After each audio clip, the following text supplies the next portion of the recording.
depan saya ucapkan selamat malam Bapak Ibu. Shalom.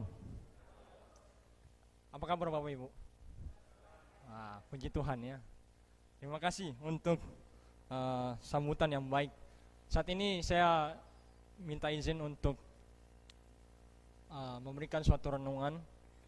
Dan terima kasih sebelumnya kepada Tuhan, saya mengucap syukur kesekian kalinya saya bisa melayani di Jemaat Yuso, yang kesekian kalinya.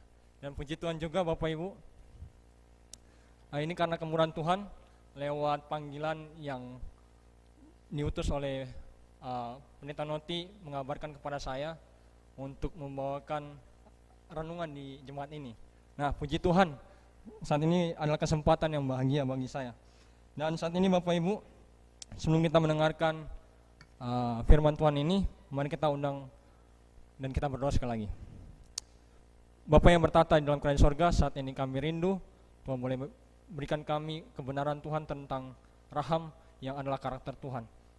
Biarlah lewat Roh Kudus-Mu boleh menjadi bagian kami, agar kami boleh fokus bagaimana firman-Mu boleh membentang dalam hati dan pikiran kami untuk menjadi pedoman di dalam kehidupan kami. Terpujilah Engkau kekal sampai selama-lamanya ya Tuhan, dalam nama Yesus, haleluya, amin.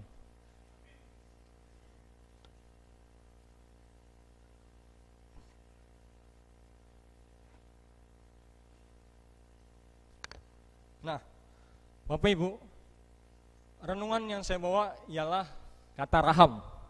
Kata raham ini diambil dalam bahasa Ibrani. Namun kata raham ini ada 3 rujukan, kata benda, kata sifat, dengan kata kerja. Namun sebelum kita lebih dalam lagi, kata raham ini adalah kata yang bisa diciptakan oleh orang Ibrani. Banyak sekali nama-nama untuk Tuhan, ya. Kalau di Muslim ada 99 nama untuk nama Allah dalam bahasa Arab, ya, kalau nggak salah. Kalau di dalam Hindu ada 1000 nama dewa. Dan kita dalam bahasa Ibrani masih ada 57. Namun itu hanya para tafsiran dari para ahli kitab-kitab di Perjanjian Lama. Nah, saat ini Bapak Ibu, saya memberikan raham ini adalah kata yang sering saya doakan, di mana ini adalah ungkapan puji-pujian kepada Tuhan. Ya, raham ini adalah belas kasihan. Ya, belas kasihan ini juga memiliki makna yang lain. Nah, kasih sayang atau belas kasihan ini dari Alkitapedia ialah sifat yang terdapat baik pada Allah maupun pada manusia. Dua istilah ini, kasih sayang dan belas kasih, menerjemahkan beberapa kata Ibrani dan Yunani, yakni kamal atau raham. Nah, nanti saya akan jelaskan kenapa ada kamal. Kan yang saya tonjolkan hanya raham. Lalu dalam bahasa Yunani ada eleo. Terus ada lagi oiktirmos. Lalu di sini plagnisomal. Nah, juga dikatakan bandingkan kata ini dengan kata serapan Arab mengenai rahmat dengan rahim. Jadi kalau di dalam bahasa Arab itu ada rahmat, itu ada 2 jenis, Rahman dengan Rahim. Rahmat ini meliputi segala hal kasihnya Allah. Tapi kalau Rahim sementara.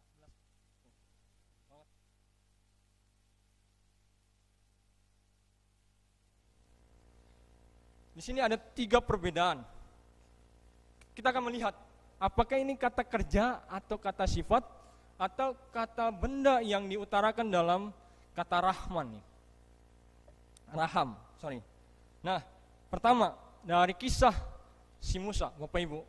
Kalau kita lihat di Keluaran 2 ayat 6, saya akan bacakan Keluaran 2 ayat 6.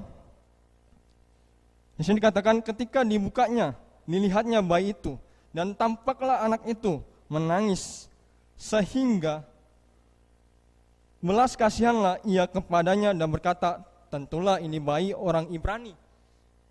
Kalau dalam bahasa Ibrani, watahmal, atau dalam kata dasar kamal, itu merujuk kepada kasih sayang.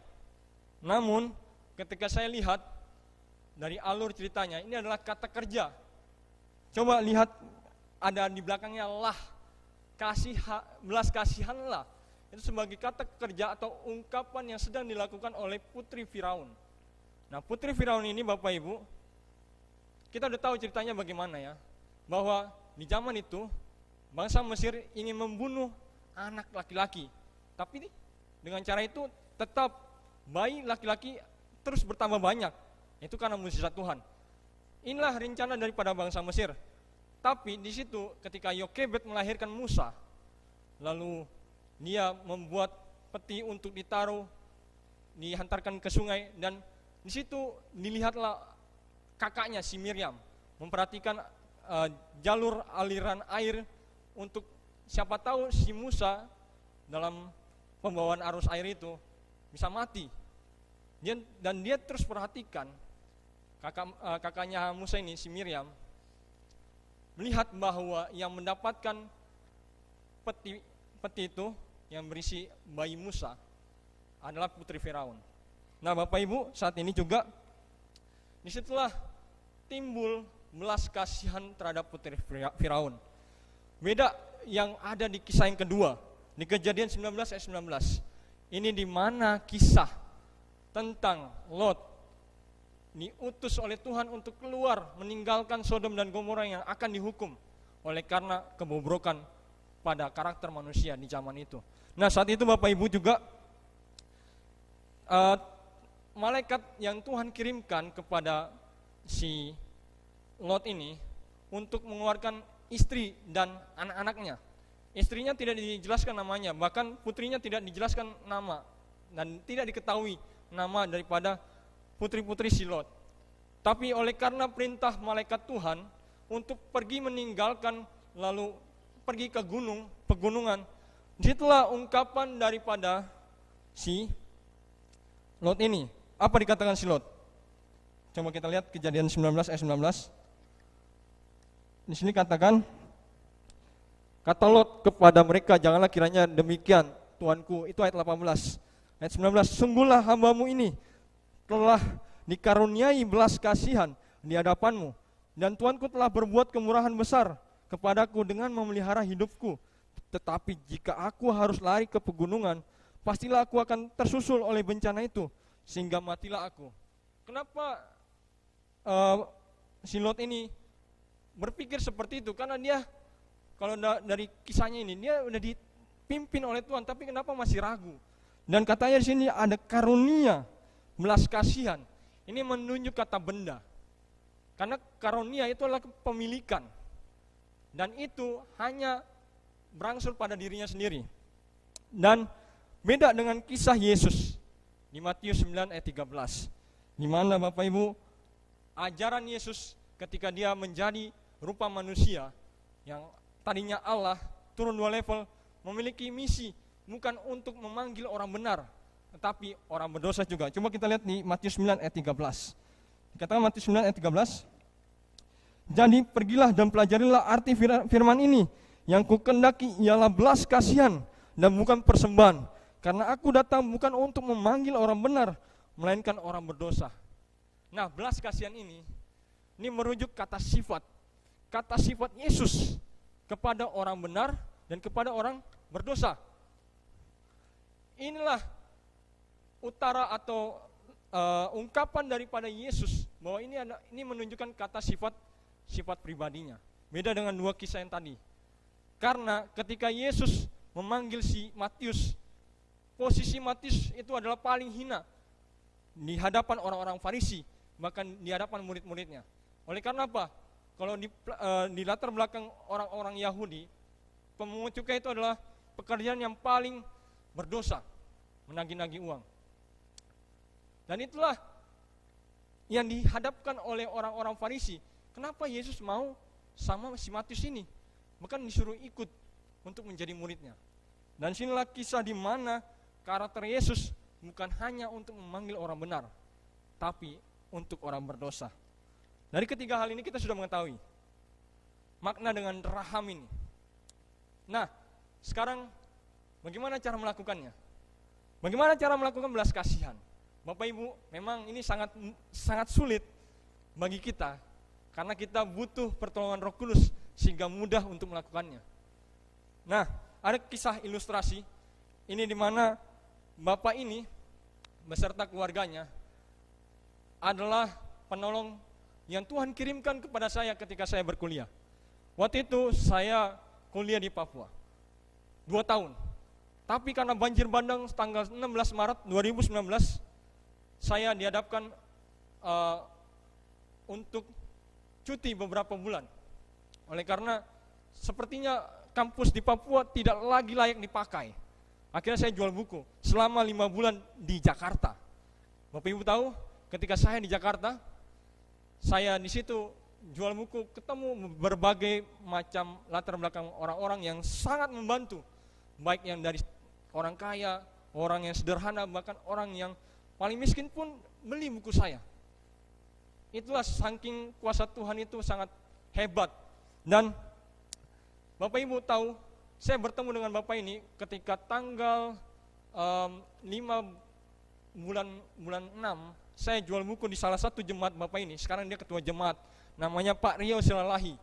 Pak Rio Silalahi ini, dia orangnya seperti tegas. Dan saya lihat dia orangnya suka memperhatikan sekelilingnya.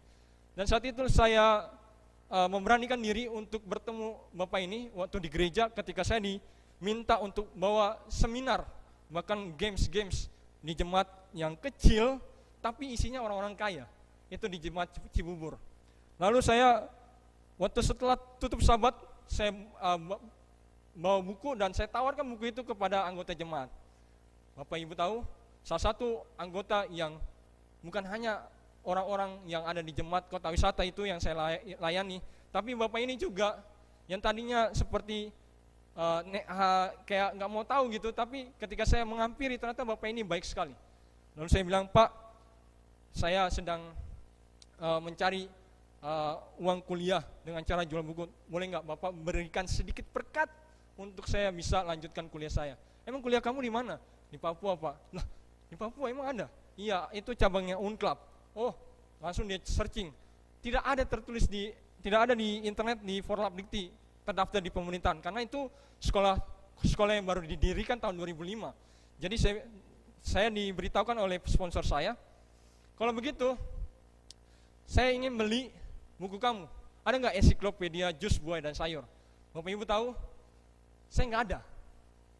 Saya bilang, Pak, saya izin dulu ambil di kantor pusat di Manggarai, di Jaksel, di Jakpus, Jakarta Pusat. Kemudian dia mempersilakan, akhirnya saya sudah minta nomornya. Besok hari saya ke kantor ambil buku yang dipesan. Besoknya saya ke rumahnya, saya WhatsApp, lalu di Sherlock, kemudian saya tiba dan saya kasih buku itu sama bapak itu, dan bapak itu berikan lebih daripada harga buku ini. Bapak Ibu tahu, ketika saya doakan, amin. Terus bapak ini bilang, Neta, tunggu dulu, jangan pulang dulu. Di sini ada istri saya, ada anak-anak saya, jadi saksi. Saya ingin komitmen bahwa saya ingin mengkuliahkan kamu sampai awal. Tapi kamu harus kuliah di PTSN ya. PTSN di mana, Pak? Di Siantar. Oh, di Siantar. Terus saya karena terpaku akan mukjizat Tuhan, bahwa Tuhan itu sangat luar biasa, karena kebutuhan saya ini adalah kebutuhan yang ya betul-betul, tapi Tuhan jawab 2 tahun kemudian. Dan saat itu Bapak Ibu, saya langsung ke kampus yang di STTAP di Papua untuk ambil transkrip nilai. Lalu saya pindah ke PTSN. Dan hasilnya Bapak Ibu, puji Tuhan, oleh karena Bapak ini saya bisa wisuda dengan kurun waktu 3 tahun. Jadi 2 tahun di Papua, 3 tahun di SLA PTSN. Jadi sekitar 5 tahun lah saya berkuliah dalam ambil jurusan teologi. Dan puji Tuhan juga, saya melihat kasih Tuhan bukan hanya kepada saya saja. Inilah belas kasihan yang bisa saja bagi saya itu, wah, ternyata Tuhan itu begitu baik. Tapi ada juga tantangan yang harus saya hadapi setelah saya menerima belas kasihan ini.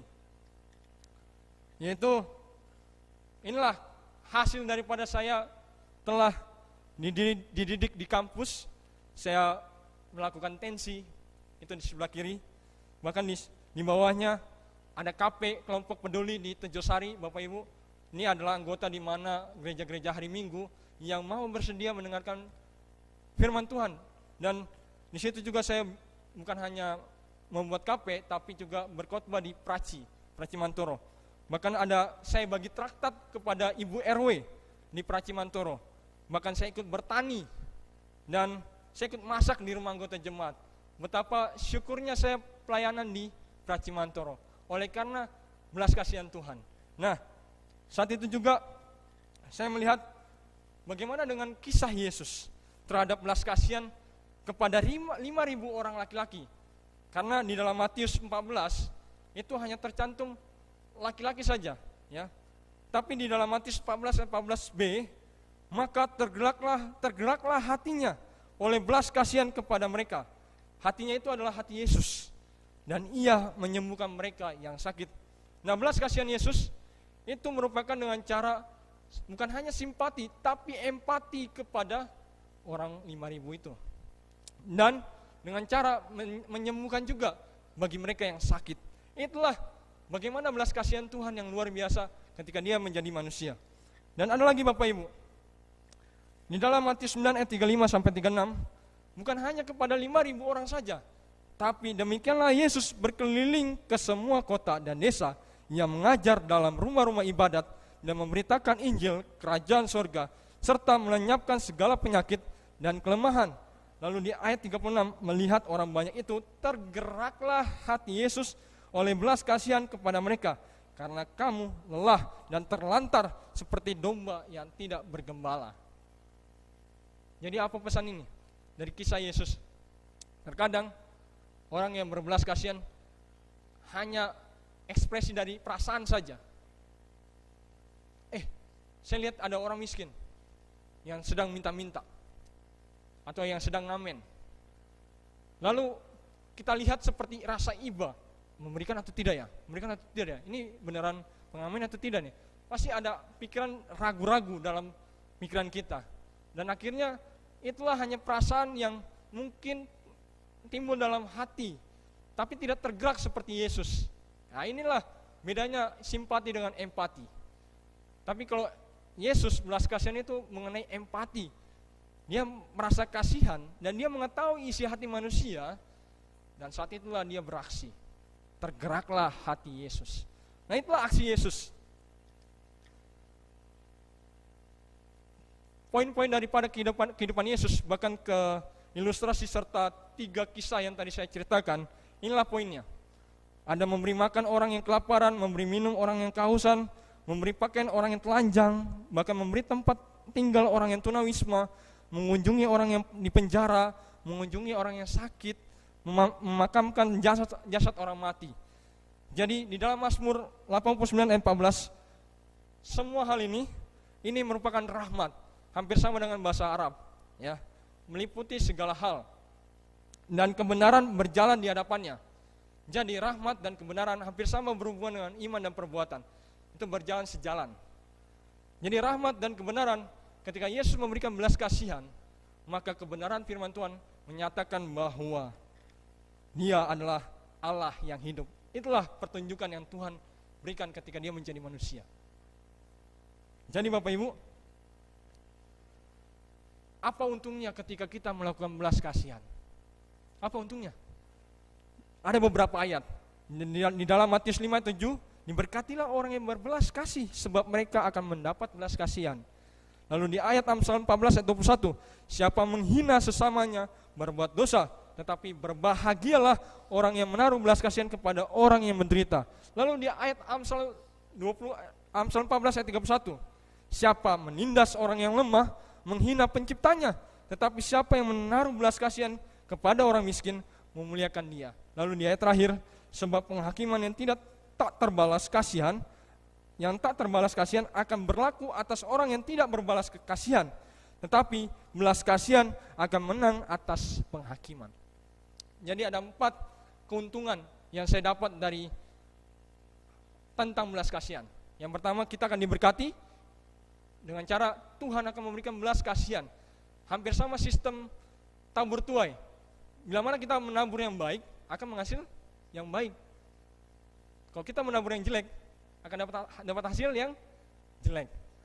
Begitupun juga, bukan hanya kita diberkati oleh belas kasihan dari Tuhan, tapi kita akan menjadi orang yang paling berbahagia.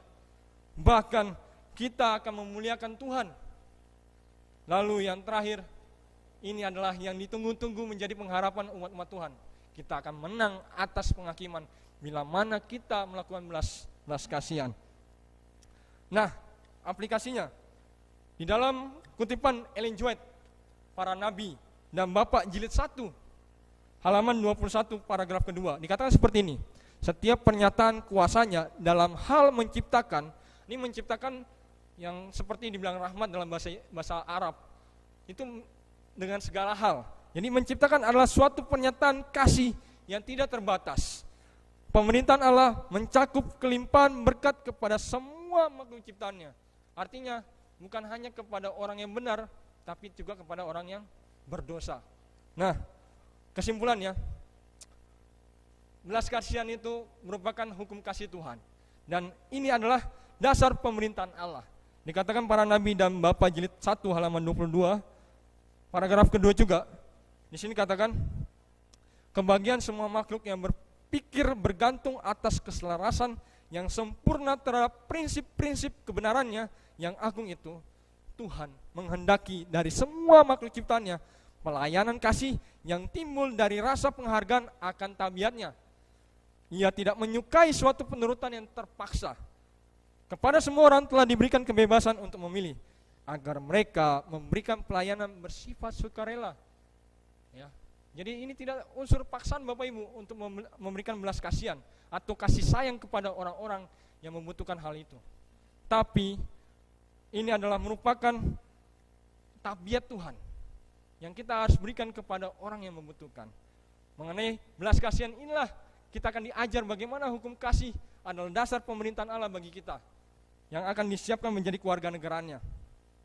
Nah, dari hal ini Bapak Ibu, belas kasihan itu paling penting karena Tuhan adalah El-Raham, Tuhan yang maha belas kasihan, Tuhan yang adalah maha kasih sayang kepada umat-umatnya, baik yang dari terendah sampai yang tertinggi, bahkan yang orang yang benar atau orang yang paling berdosa di hadapan Tuhan, di mata Tuhan itu semua sama.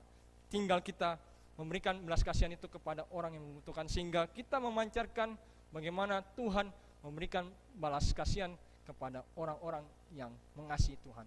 Tuhan memberkati.